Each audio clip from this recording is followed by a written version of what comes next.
ay hindi na ito parte sa kaso. At maintindihan nyo lahat ito ngayon sa harapan ko. Kayo nakikinig.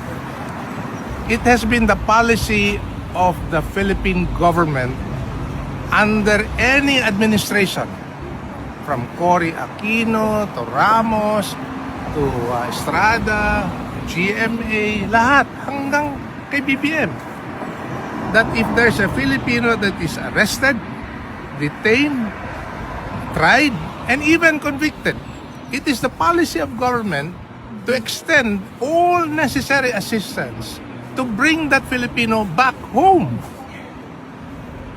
Yan. Let's talk about Sara Balabagan during the time of Ramos, and even the six who were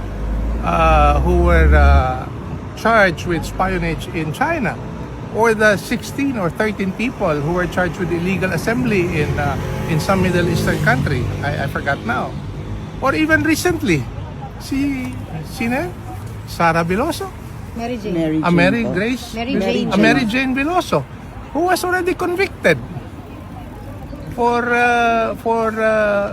drug-related case. In fairness, to the credit of the BBM administration, she was brought home. That's the whole point of this. That's the whole point of this whole experience. Yun yung gusto kong sabihin sa inyo lahat. Hindi lang dun sa audience nyo. Kayo dito nakikinig. That's the reason why Talagang